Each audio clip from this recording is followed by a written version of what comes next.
BigCountryPreps.com. I'm Evan Wren, and this is the Big Country Preps Wednesday Night Podcast, a weekly look at the area athletic scene, what happened last week, and what's going on this week. I'm here with my partner, Dan Youngblood, via Zoom. And today, Dan, we've got a coach that you have a lot of respect for, Heather Collier, head softball coach over at Wylie, will be joining us here shortly. Yeah, I've been working with Coach Collier for a long time, since I got to Abilene in 07. She's been at Wylie that entire time, and several years before that. I think her tenure is now over 20 years. So she's been a staple in the Abilene softball scene, in the big country softball scene, and just done a really good job. That program has really reached a point the last 5 or 6 years to where it's pretty consistently making runs into the third, fourth round of the playoffs. You're not at all surprised to see them playing for region titles. And I think that's just a testament to what she's built over there, and the talent that's come through. And this team is no exception. They've got a really good team this year, sitting at 28-6, entering the area round. And it's another one that could make a deep run. So it's going to be fun to follow this team. And I think it's going to be a good time to talk to Coach Collier and kind of see where her thoughts are, because I know they have big expectations for this group.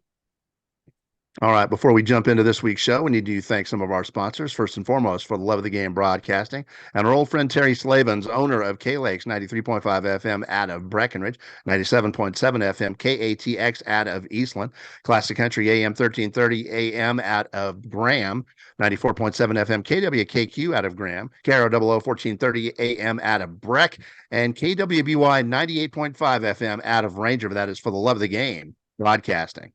Also, Rob Durham, sales consultant at Bear Chevrolet Buick Cadillac up in Breckenridge. If you're in the market for a vehicle, new or used, give him a shout. He's one of the nicest guys you'll ever want to meet. Call him at 254-559-2266. That's Rob Durham at Bear Chevrolet Buick Cadillac in Breckenridge. All right, one other thing. Before we get started, we want to remind you folks that are on YouTube to please hit the subscribe button. And then once you hit the subscribe button, please hit the bell so you'll get notifications each and every time we come out with a new podcast. Once you do that, please, we appreciate it.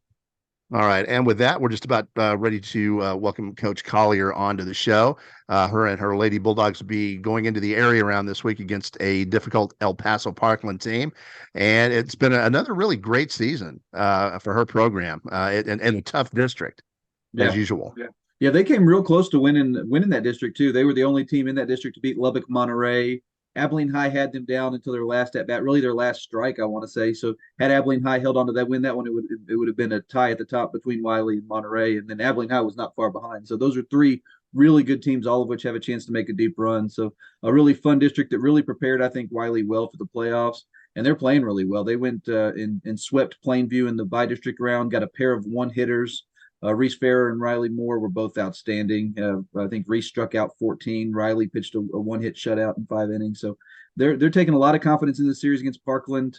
And this is a very experienced team too. They got 8 seniors on this group, a lot of which have been a part of this program for years and years now. There's a lot of varsity veterans on this team. So I think that they've got really big expectations, and for good reason. So it's going to be fun to see how far they can get. It's going to be fun to talk to Coach Collier about this team. So I know she's excited about it. All right. It looks like she's just about ready to join us. You ready to talk to her? Yeah, let's go ahead and get her on. And joining us now via Zoom, Wylie softball coach Heather Collier. Coach, thank you so much for joining us. Thank you for having me. All right, Coach, you're in the midst of a great season here, 28-6, playing a tough El Paso Parkland team. What have been the big keys for your success so far this year? I think the big keys is our experience. I think that helps. Leading with our 8 seniors, I feel like the experience on the mound is sure a plus, and throughout our defense. But you mentioned that experience, that senior class. One thing that's kind of interesting is y'all basically returned an entire team intact that had a whole lot of success last year. Just how nice is that as a coach when you're able to do that, have that kind of success, and then bring that team back the following year? What are maybe how's that kind of a blessing? What are maybe some of the challenges from doing? It's unheard of. I don't think I've ever had to where I just had my team just back in my lap again. I think we've had to challenge ourselves. We've had to not get complacent. We've had to, work just to try to keep things, even especially this time of year, try to change things up so the girls don't get bored. With 17 days of school left, they still want to do this, but it's hard to keep teenagers focused, especially when it's hot. So we try to do some fun things, try to mix in some things. I'm pulling some things out of my hat, some games or some different drills we haven't done, just to challenge them. And you're blessed with a really strong pitching staff. We've talked about that a lot, how y'all have a staff, not just one ace here or there, but Reese Fair, Riley Moore, and then even some beyond that, with just incredible depth. Just talk a little about that. What kind of advantage is that when you have several girls that you can use and can maybe mix and match with to get through a game?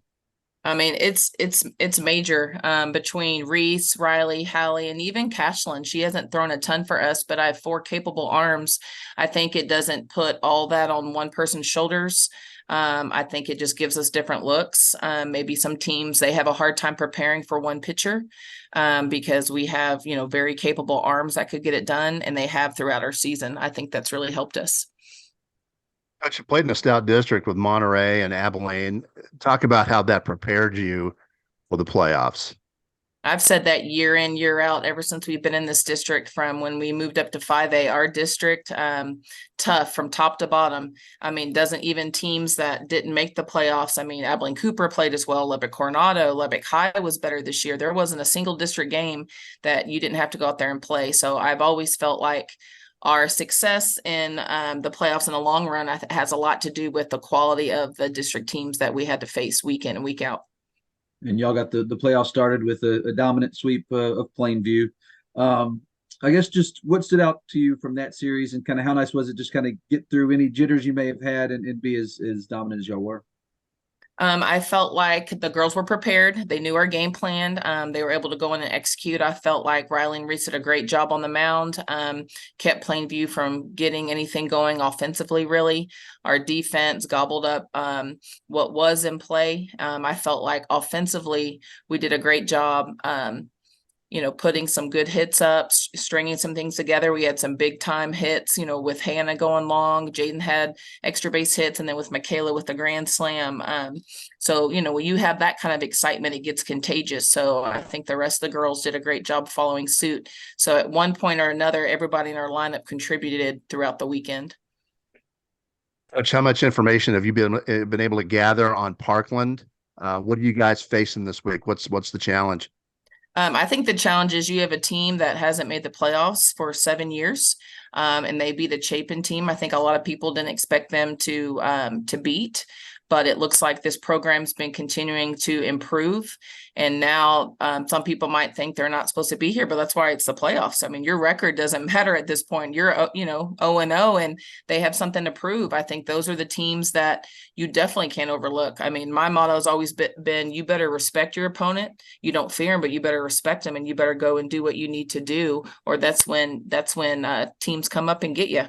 It happens all the time. So I feel like this is a solid El Paso Parkland team that they've had in a long time, and they deserve to be respected and take very seriously. And we've been preparing ever since we found out that's who we're matched up with. Well, in general, they play good ball out in El Paso anyway, really. Yes, sir. Mm-hmm.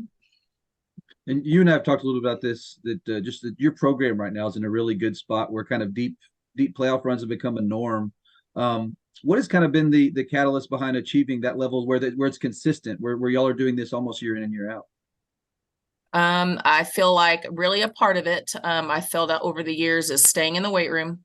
Wednesdays is our day that we go light, and we still go to the doghouse. We still take care of that. It may not be a ton, but that's something I think has helped with our injury prevention, maybe just our endurance. So that's something I've learned that we definitely got to stay on, whether we feel like it or not, we go.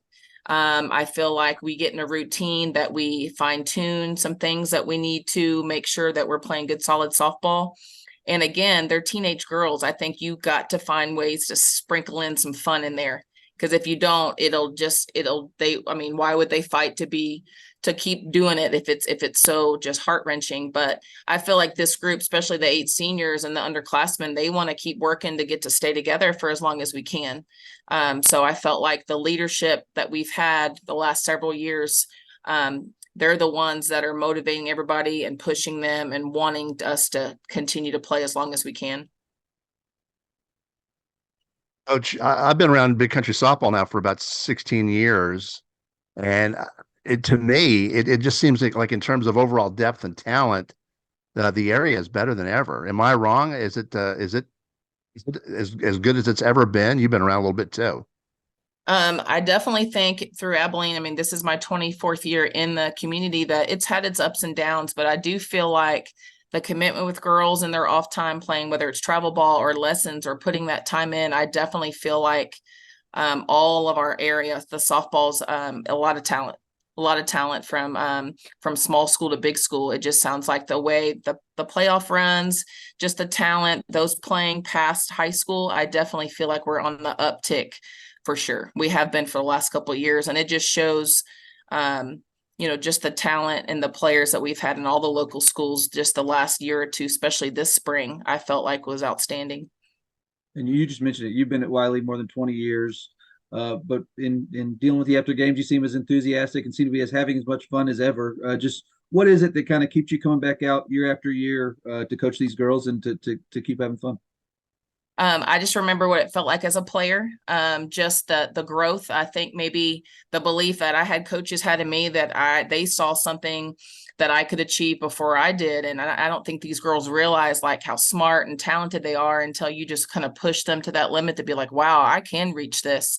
I can do this and have fun. And just how to act as ladies. Sometimes that's hard when it's hot and you're frustrated and, other teams are being ugly, but it's a whole, just watching them develop not only as softball players, but as young women and what they want to go and major in college and where they want to go to college. I just think, I don't know, I'm a big advocate for just, women just staying their ground and just fighting for what they want. And I think that's why I continue to do it. I have a daughter. She's finishing up 8th grade. That might be the challenge that I'll have her for the next 4 years. So I just feel like it changed my life.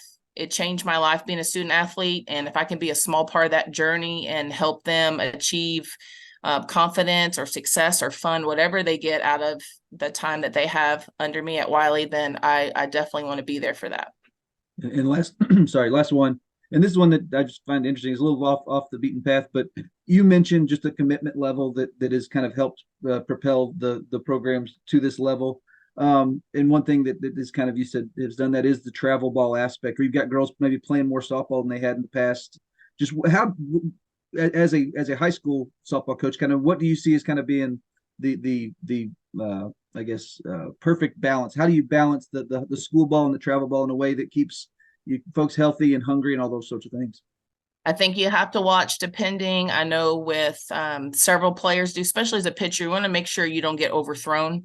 I think that happens to girls. I know my freshman year in college, they had another pitcher recruited, but she had a red shirt and I had to throw every inning. That's a lot on one person. I think if they can balance and they have summer ball coaches that are understanding of them as an athlete, not just as an asset for them, then you're in the right program. I think hopefully more and more coaches are seeing that, how to take care of female athletes, not just abuse them. I think that's the balance, and them just speaking up for themselves, take breaks when they need to. Try to have that time off when they need to, so you don't have those overuse injuries. I think that really helps, but not like overdoing it. Coach, we appreciate your time. Thank you for joining us. So we will be keeping a close eye on Wylie for the rest of the season. All right. Thank y'all so much. And that was Wylie head softball coach Heather Collier. I'm glad to hear she's been around longer than me. I'm one of the old timers now. She's one of the few people that actually been around big country softball longer than I have. Yeah, you and me both. There are not many left in the area who have outlasted us in the area, but Heather Collier is one of those. She's been at Wylie for a long time, and the thing that I think is really neat is you can see the enthusiasm that she has year in, year out, and she still really does enjoy getting out there and coaching these teams, and I can see why this is probably the zenith right now of the Wylie softball program. It's gotten to a point where year in and year out they're taking teams 3-4 rounds deep in the 5A playoffs, and have really become one of the region powers, which is good. I think that's been fun to watch, and she's been a huge part of it. So it's fun to get to talk to her about this team in particular, and just about softball. I always enjoy when we can get one of our softball coaches on. All right, well, that is about time to wrap up the Big Country Preps Wednesday Night Podcast. But before we do that, we want to remind you, we've got 3 separate subscription packages here at Big Country Preps. We got a monthly for $5 a month. We've got a semi-annual 6-month subscription where we knock that price down to $4 a month. And we've got an annual 12-month subscription where we knock that price down to $3 a month, $36 for a full year of Big Country High School athletic coverage. We'd also like to remind you that if you see a photo you like in any one of our galleries, those are available for purchase. We have photo downloads available for $7 as well as some keepsakes and prints. So make sure you check those out. As you scroll through the site, you'll notice really quickly we take a lot of photos from these games we're at, and we're at a whole lot of games. So that's something we really enjoy doing and something we are very proud of here at big100preps.com.